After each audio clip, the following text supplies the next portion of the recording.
If someone were to ask me to define race before I started this class, all of the answers I would give would be associated with color. This is not because I see one color superior over another, but that I truly did not know the actual definition of race. Now that I have taken this course, I have a larger understanding about what race can actually be defined as. It is not limited to color, but other aspects such as cultural, religious, geographical, and even social classification. Upon readings and videos in this course, I have come to the conclusion that race is mostly a social construction. While we may have physical differences from people of a different race, we are all biologically similar to them. Humans all derive from the same origin. That is how we came to be on this planet. Therefore, in some sense, we are all very distantly related. Thinking back to the TLC video that was called Understanding All Races Are Identical, it says that we are all Homo sapiens and that we do not have a subspecies. Just like other animals in the wild, they do not have a subspecies either. For example, I will talk about cats.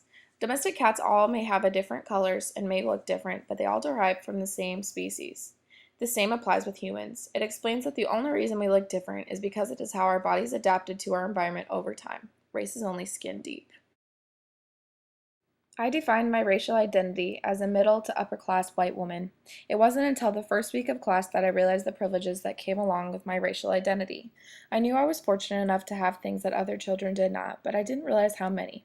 I also didn't realize how much privileges are based on what you look like. I already had an advantage of being born into a white family that was not struggling for money. Both of my parents were college educated, and I never had to worry about my safety or well-being of where I lived. And now that I am older, I still obtain privileges that others do not, just because of my skin color. After this class, I still identify as a white woman, but I am more cognizant of my privileges that I receive. As a teacher, I will strive to combat racism by educating my future students about the differences between them, but to make sure that they are aware that it is okay to have differences. No one person can be alike, but that should not result in the mistreatment of that person. Every student will be a different individual who treats their peers with respect, no matter the circumstance. I will now share one of my favorite quotes of all time from Dr. Seuss. Why fit in when you were born to stand out? You think about the many forms of oppression from this class, and they all seem to have a common theme.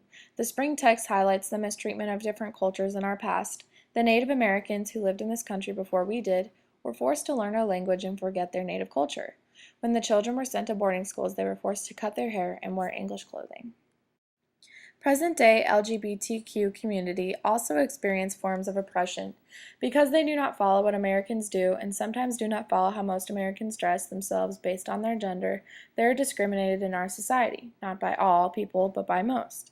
This is another form of oppression that largely bases itself on the differences from that of the English or American culture. Also, the oppression in the past for African Americans. They were American, could speak English, and were trying to live the American ideal, so why were they discriminated against? Just because of their skin color. For no other reason aside from how they looked were they discriminated against. It is sad that these forms of oppression largely are done based on looks. Times are changing and so are people. There needs to be more tolerance on differences, or I fear that nothing will change and Americans will become less accepting of others over time. This class made me realize how passionate I am on educating others to be more accepting. It has always bothered me when others use derogatory terms to intentionally hurt or using hateful terms for slang. I promised at the beginning of this class to step up when I hear people using derogatory terms, and I plan to keep that promise for myself and others. I have already asked multiple people why they have to talk like that or why they use derogatory terms, and they never have an answer for me.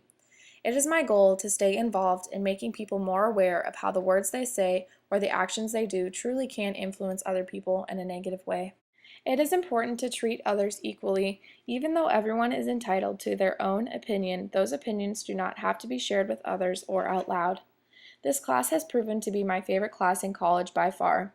I was so motivated and moved by all the content that it reassured me I'm headed in the right direction.